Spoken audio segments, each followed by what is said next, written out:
Hello,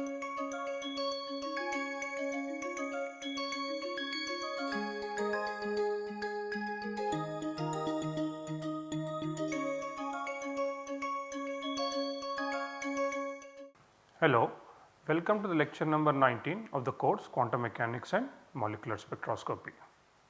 As usual, we will have a quick recap of the previous lecture. In the previous lecture, I was talking about Einstein's coefficients.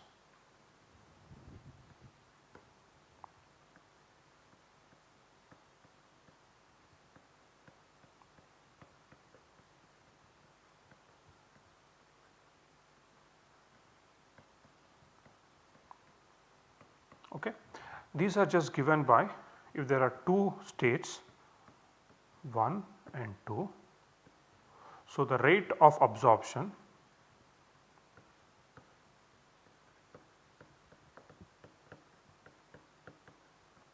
in the presence of a photon h nu or rate of spontaneous stimulated emission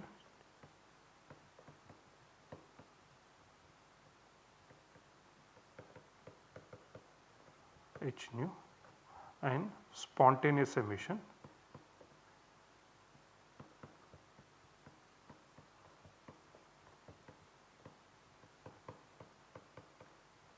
in the absence of h nu. Okay. We have rates. So, let us call it rate W12. So, going from state 1 to state 2, that is absorption, this corresponds to absorption, will depend on the number of molecules in the state 1 and the radiation density at the frequency nu, and this frequency is same as the h nu. This frequency and this frequency are same, okay. And the proportionality constant is called B12, okay. That is the Einstein's coefficient for absorption.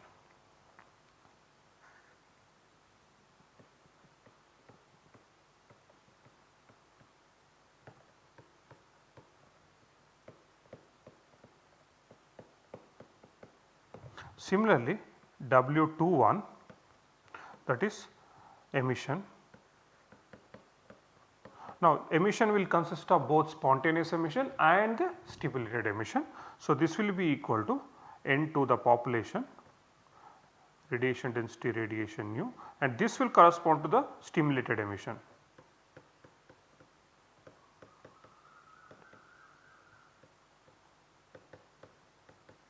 Plus N2, spontaneous emission does not need the radiation. So, it does not need, or it happens in the absence of h nu, therefore, it does not need rho radiation. So, this is for the spontaneous emission.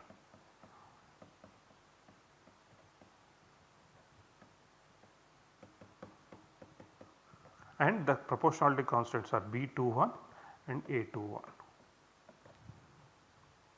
Okay. Now, under equilibrium condition,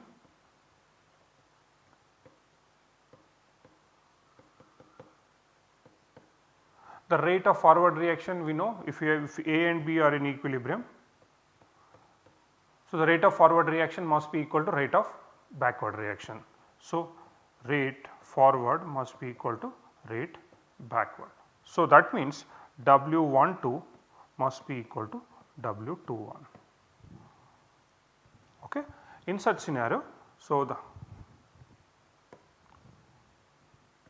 B12 N1 rho radiation at nu must be equal to B21 N2 rho radiation nu plus A21 N2. Okay. I can rearrange this equation as rho radiation nu equals to A21 N2 divided by B12 N1 minus B21 N2, which can further be taken as A21 divided by B12 N1 by N2 minus B21. Okay. Now, we know that N1 by N2, that is the population of the ground state with respect to excited state in Boltzmann is equal to exponential delta E by kT or exponential h nu by kT, where delta E is equal to E2 minus E1. Okay. So, this is nothing but from your Boltzmann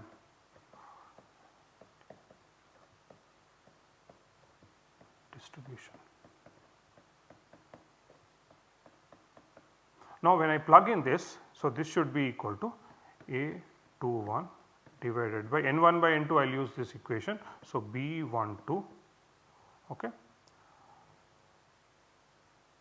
e to the power of h nu by kT minus B21 rho radiation. Okay. Now, if I go back little bit ahead and look at the transitions, okay, transition probability, then I had one term. So, your Pf of t was equal to some constants, I do not, you can go and look it up, okay, multiplied by what you had is delta nu Fi plus nu, oh sorry, omega Fi plus omega plus omega Fi minus omega square and f epsilon dot mu I square. So, this we know is transition moment integral, okay, and there were some constants, okay, and there was this term which is the delta function. Now, you see we said that the omega Fi plus omega delta and delta omega Fi minus omega cannot be simultaneously correct. Okay. So, you cannot fulfill these two conditions simultaneously, because in this case omega should be equal to minus omega Fi and in this case omega must be equal to omega Fi. So, simultaneously this cannot be right. So, we said this one will correspond to absorption and this one will correspond to stimulated emission.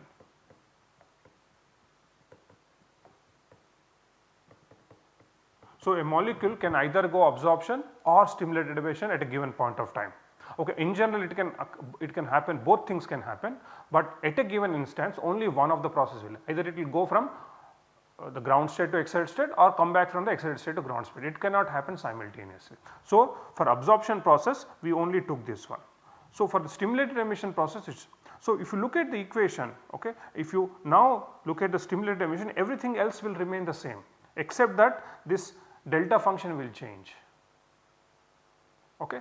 So, if only the delta function is changing, that will depend whether we are going up or coming down. Okay. So, there is no reason for B12 and B21 to be different.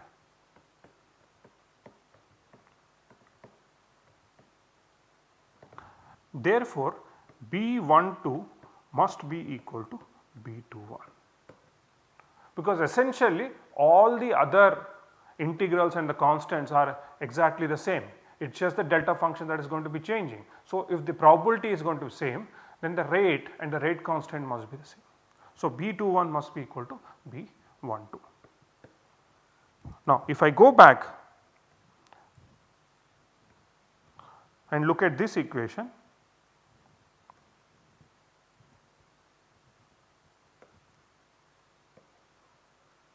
okay, and now I plug in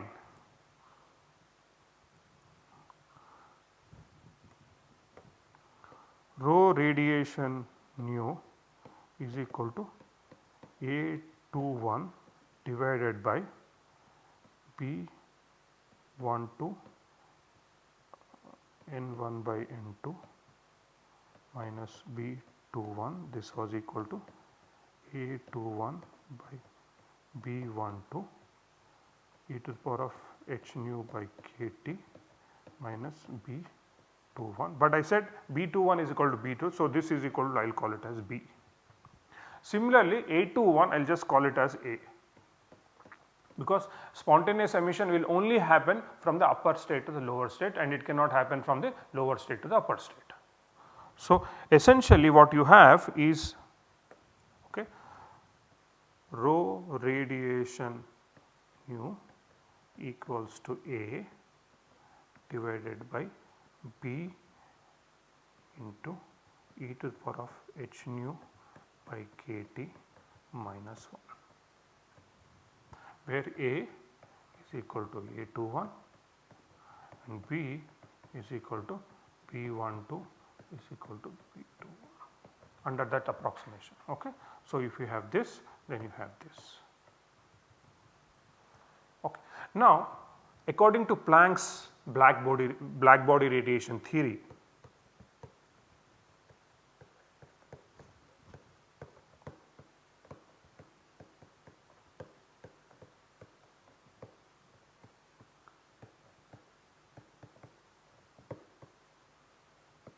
rho radiation nu is given by 8 pi h nu cube by c cube, okay, into 1 over e to the power of h nu by kT minus 1.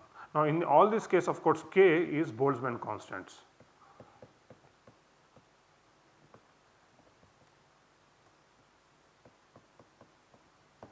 Now, both these equations give rho radiation nu. Okay. So, one can equate both of them. So, it turns out that A by B is equal to 8 pi h nu cube by c cube. Now, we know 8 pi h and c, they are all constants. So, one can write it as 8 pi h by c cube into nu cube. So, A by B is proportional to nu cube, because you know these are constants.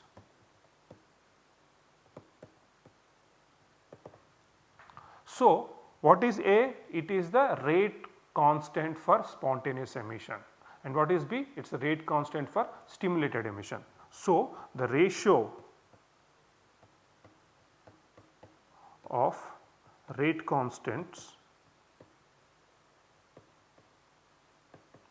actually because both rate constants, both the A and B, the rate constants for the stimulated emission and the rate constant for the spontaneous emission will act only on the population of the excited state. So, not only rate constants, but rates as well. Okay. So, ratio of the rate constants or rates of spontaneous emission to stimulated emission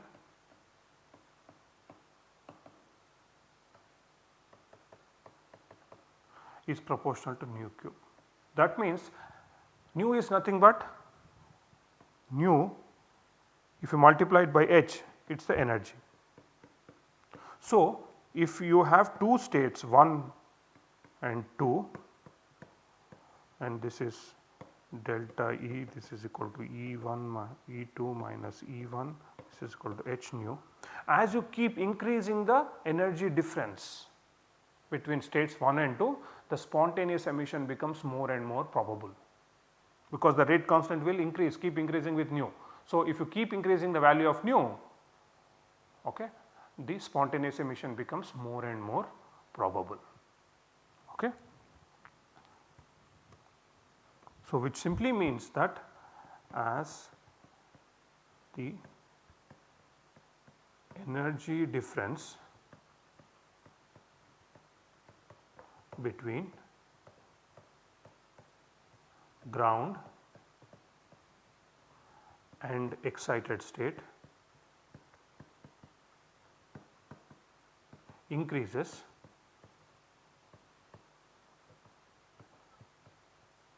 the spontaneous emission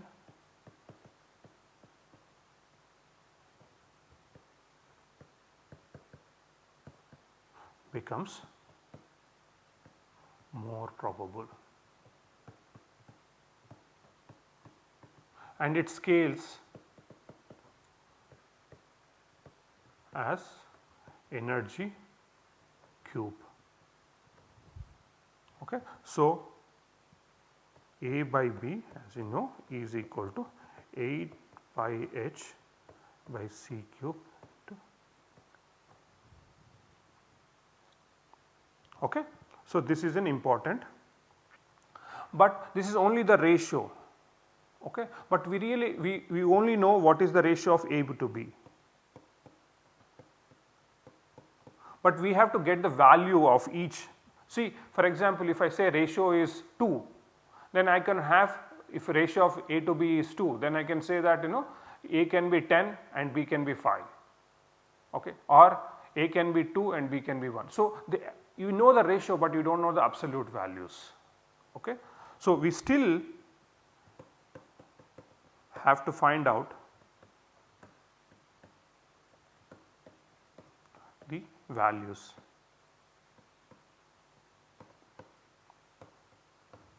Okay. For this, we will return to one of our older derivation, that is the Fermi's golden rule. Okay. So, let us now look at the Fermi's golden rule.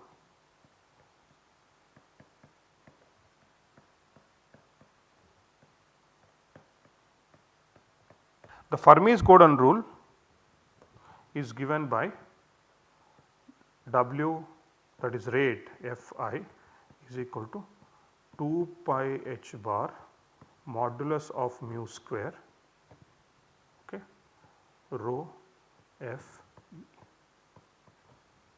okay, and this we call it as transition dipole.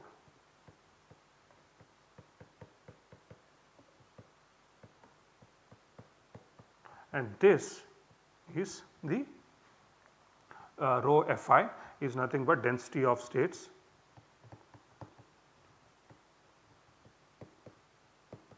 around F. Okay. Now, where modulus of mu square was given by E naught square by 4 h bar square into F mu dot epsilon I whole square, which can also be written as 1 over 4 h bar square. If I take E naught square into and multiplied by epsilon, that becomes electric field. So, modulus of F E dot mu I square, where E is equal to E naught. Okay. So, this is your modulus mu square, that is my rate, but in the Einstein coefficients we are using rate between states 1 and 2. So, I am going to rewrite this equation slightly differently. W21 equals to 2 pi h bar, I will call it as mu 21 square rho 2 of E. Okay. So, this will be, and where modulus mu 21 square equals to 1 by 4 h bar square 2 E dot mu I 1 whole square. Okay. Now, if that is the case, now let us look at slightly in a different way. Now, let us assume that my molecule or the transition dipole is along the z axis.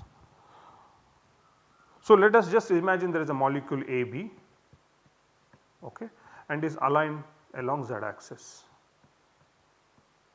Okay. So, the dipole moment effectively will be along the z axis. Okay. So, if the molecule is aligned along the z axis, okay, or the dipole moment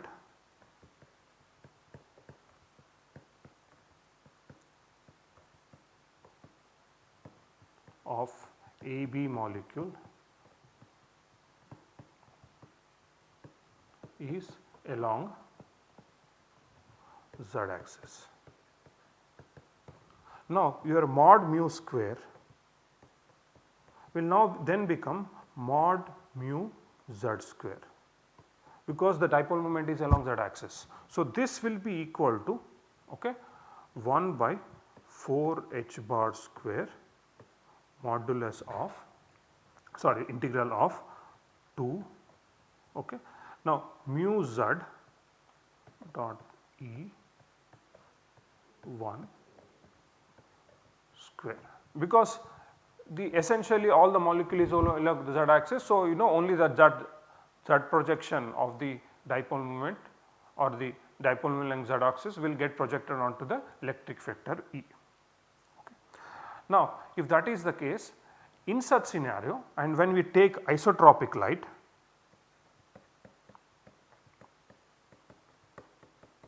now what is isotropic light? Isotropic light means light that is spreading in all directions x, y, z. So, let us suppose you have a lamp or a candle in the middle of the room. Then what will happen? The light will go in all sorts of directions x, y and z. So, the projection along the z axis will only be 1/3 of the total light. In such scenario, if you use isotropic light, then you get there is a coefficient 1/3. So, your mu square will now be replaced by 1/3 of mu z square. Because there are two things that are happening. First is the light is along the all the directions, and the second is the dipole moment of the molecule is only along the z direction. So, basically you are wasting the basically you are wasting the 2/3 of the light that is along x and y projections, and you are only utilizing the light that is along the z direction. Therefore, if I use all this, then by mu z square will be now 1/12 of h bar square to mu z dot E 1 whole square, where this will correspond to isotropic light. So, what am I doing now? I am using isotropic light to interact with molecules that are aligned along the z axis. So, essentially this tells us that the isotropic light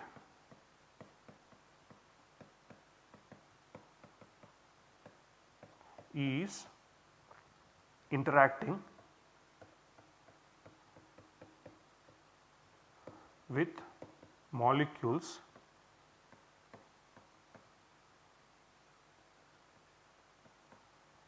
whose dipole moment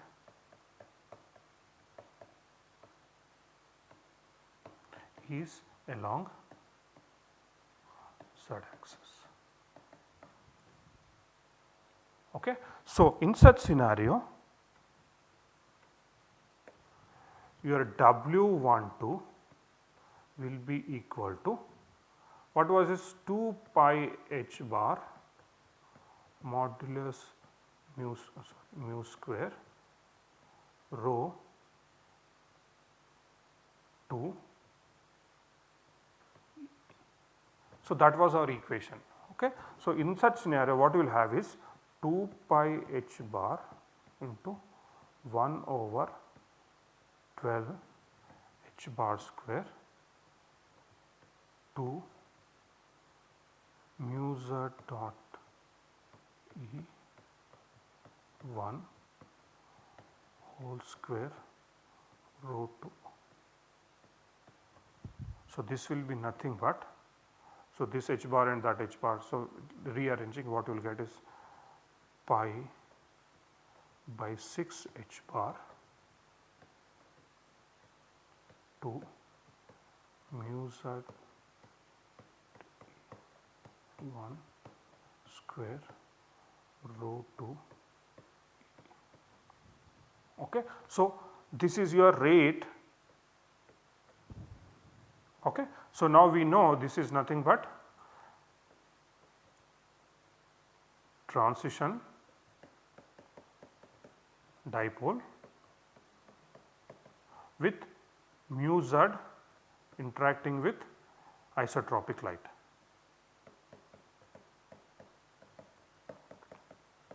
And this is density of states.